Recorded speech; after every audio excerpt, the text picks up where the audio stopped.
Bom, eu não sei se todo mundo conhece a história do yoga moderno, as origens do yoga moderno, mas eu vou tentar passar aqui um resuminho antes de entrar no assunto propriamente dito. Final do século XIX, virada para o século XX, a Índia já havia sido, não vou dizer ocupada, mas, enfim, a cultura europeia já estava fortemente presente na Índia. Havia de um lado havia aquele encanto dos europeus por uma cultura exótica, pelas culturas orientais, e no sentido oposto havia a entrada da cultura europeia, trazendo ali as ciências modernas, trazendo a medicina, trazendo uma série de outros valores culturais e sociais para dentro da Índia. Isso implicou uma série de tensões, de choques, de conflitos, né, inclusive do ponto de vista cultural, que é o que nos interessa. E é claro que o yoga não permaneceu alheio a esse movimento. O yoga recebeu essa influência e se transformou. Essa transformação, ou essas transformações, deram origem àquilo que hoje é chamado de yoga moderno por algumas pessoas. Eu às vezes uso a expressão ginástica mística para me referir a esses sistemas de, entre aspas, yoga que surgiram, né, no começo do século XX.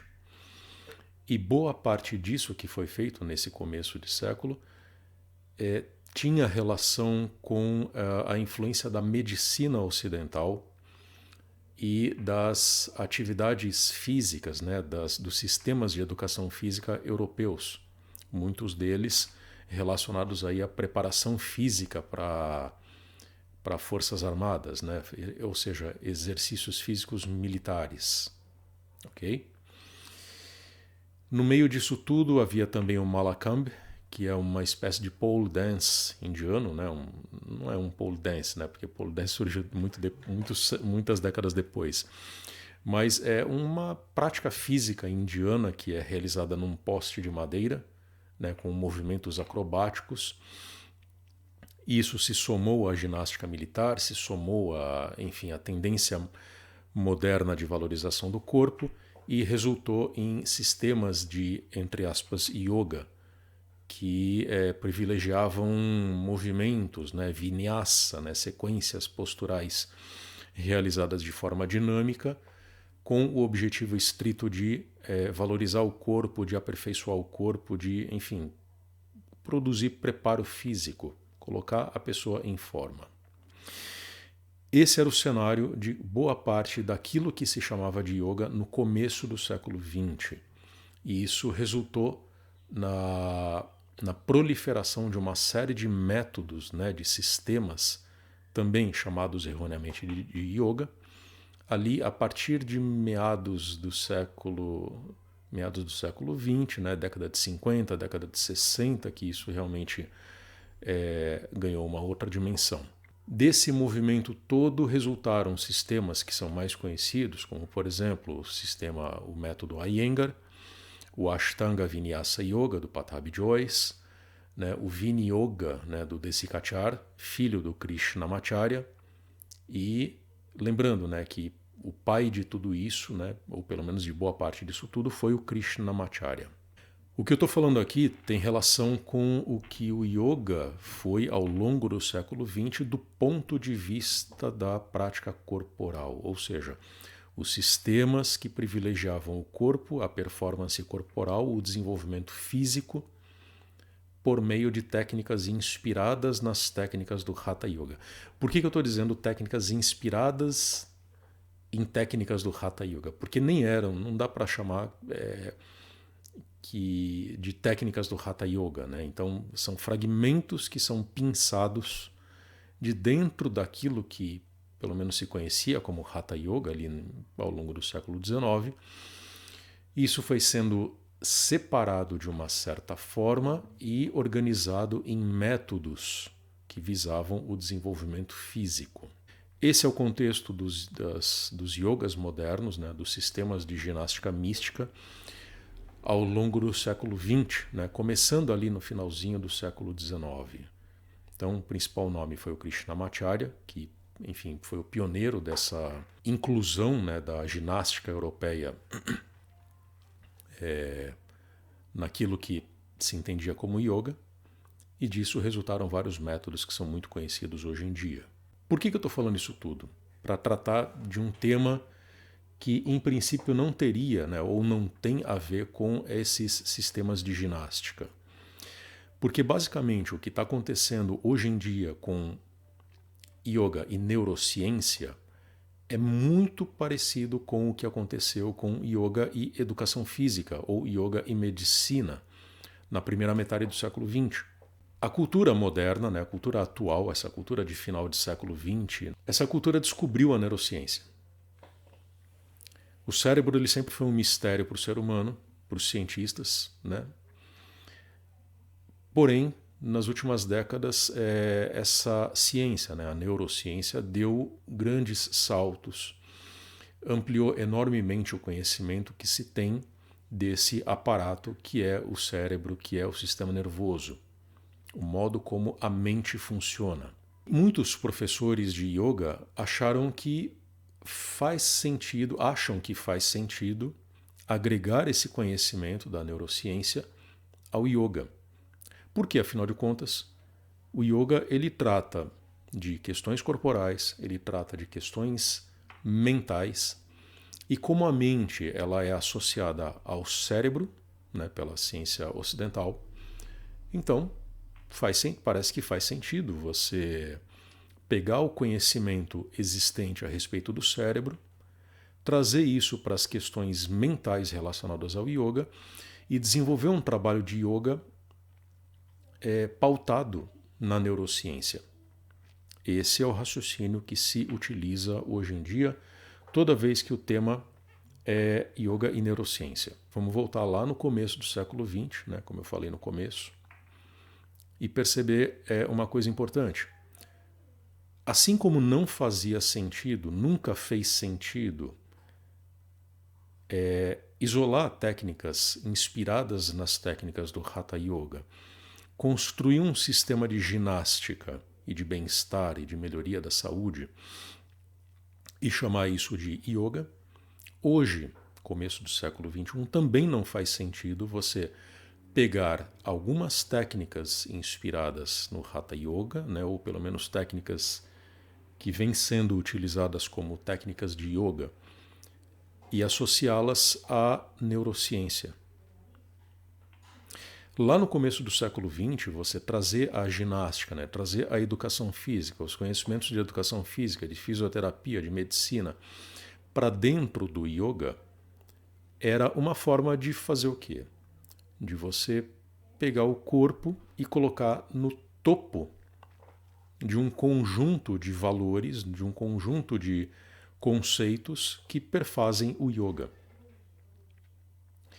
Hoje, o que isso significa? Hoje é pegar o cérebro, por meio da neurociência, pegar o cérebro, o sistema nervoso, né, todo o aparato sensorial relacionado ao sistema nervoso e colocar isso no topo de um conjunto de elementos que perfazem o yoga. Colocar o corpo como elemento principal do yoga já não fazia sentido lá no começo, né, do século XX. Continua não fazendo. O que resulta da prioridade que é dada ao corpo, o que resulta são sistemas de ginástica, como eu chamo ginástica mística, né? E hoje, se em vez de você valorizar o corpo, você passa a valorizar a mente, né, o cérebro, o sistema nervoso, isso também não faz sentido, porque é uma forma de você pegar um dos elementos que são objeto de estudo do yogi e colocar no topo. O que está sendo feito é, na verdade, você pegar um dos elementos que todo yogi visa transcender e colocar isso como o elemento mais importante, o cerne do seu estudo, o cerne da sua prática, o cerne da sua vida como yogi. Quem volta lá no Patanjali ou quem volta nos Vedas, né, isso aparece também no Vedanta, isso aparece no Advaita Vedanta, isso aparece em toda toda a base teórico-conceitual do yoga e que serve ao mesmo tempo como norte para a prática e para o estudo do yoga. Repete-se com frequência a ideia de que eu não sou o corpo, eu não sou a mente. E o yoga se propõe a realizar este lema no sentido mais profundo possível. Tornar esse lema uma realidade, porque uma coisa é você dizer isso, né, da boca para fora, né, outra coisa é você compreender que existe uma realidade, uma verdade, uma existência que está além do corpo e além da mente. O que isso quer dizer? Que o yoga é um sistema de transcendência antes de qualquer coisa. Todas as técnicas do yoga visam, né, levar o indivíduo a um ponto, a uma condição de existência em que é possível observar corpo e mente como objetos que você possui, como objetos que ajudam você a existir neste mundo, como instrumentos de existência terrena, e não como elementos de identidade, não como elementos que determinam a sua essência. Então notem, todo o yoga visa transcender o corpo e a mente. Eles vão continuar existindo enquanto você existir, enquanto houver vida, né? A vida é definida pela existência do corpo e da mente, principalmente. Mas todo o yoga visa colocar você num estado de entendimento da realidade em que você percebe que o corpo e a mente não são você. Todo mundo que está falando de yoga e neurociência está falando de trazer a mente como o centro de tudo o que o yogi faz, de tudo o que o yoga é. Então notem, né? Só recapitulando, o que aconteceu lá no começo do século XX, priorizando o corpo, trazendo o corpo como elemento central da prática do estudo e do entendimento, do ensino do yoga, é o que está sendo feito hoje em dia com yoga e neurociência, trazendo a neurociência para o centro de tudo o que é feito, estudado, pensado, ensinado, referente ao yoga. É exatamente você pegar o cérebro e colocar no topo dos seus estudos e ações dentro do yoga. Mas o cérebro é aquilo que é uma das coisas que você visa transcender por meio do estudo do yoga, por meio da prática do yoga. É possível melhorar sua prática de yoga mediante o conhecimento, o entendimento de algumas coisas que têm sido trazidas pela neurociência? Sim, certamente. Porque assim como você consegue aperfeiçoar alguns aspectos técnicos relacionados à prática corporal dentro do yoga, mediante o estudo de, por exemplo, anatomia, fisiologia, como se costuma fazer, da mesma forma, se você estuda alguma coisa relacionada à neurociência, por exemplo, né, só para citar aqui um exemplo bastante comum, a influência da alimentação no funcionamento do cérebro. Muito se fala de dopamina, serotonina, enfim, né, a influência de alguns hormônios sobre o modo como nós pensamos, o modo como nós sentimos, né, as coisas no dia a dia. É claro que isso contribui, de alguma forma, para a nossa própria existência, mas dá até para traçar um paralelo entre esse conhecimento e os siddhis, de que Patanjali falava. Esse conhecimento ele é um poder também. Esse conhecimento te traz um controle daquilo que acontece com o seu cérebro. Mas notem que isso é um poder que, se você não colocar no lugar correto, isso vai te levar numa direção que não é exatamente a direção que um yogi buscaria. Qual é a busca de um yogi? É a busca pelo silêncio. É a busca por um entendimento que só é possível no silêncio da meditação. E é aí que as coisas ficam complicadas, porque quanto mais informações você acumula, sejam conhecimentos relacionados à prática postural, o entendimento do corpo, da anatomia, da fisiologia, sejam conhecimentos de neurociência, a respeito do cérebro, a respeito do funcionamento do sistema nervoso, a respeito da influência dos hormônios, né, de certas substâncias sobre o funcionamento da mente, o funcionamento das emoções. Quanto mais conhecimento você acumula, mais você vai querer que esse conhecimento permaneça vivo, ativo, inclusive enquanto você supostamente pratica yoga. Só que, voltando, yoga é a prática de silêncio.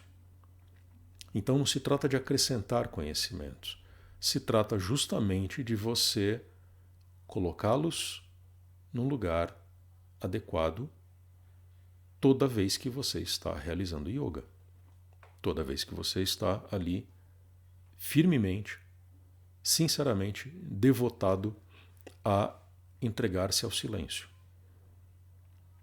Em outras palavras, nenhum conhecimento de anatomia, nenhum conhecimento de fisiologia, nenhum conhecimento de neurociência é necessário para o yogi.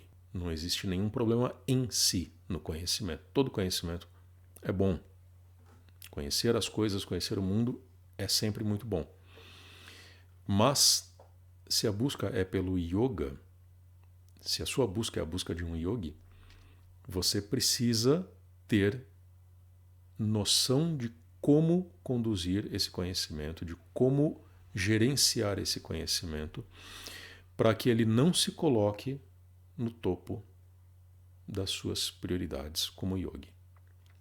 Em outras palavras, para que a meditação, ou seja, a prática de silêncio, a prática de entrega ao silêncio, continue sendo o elemento mais importante da sua vida de yoga.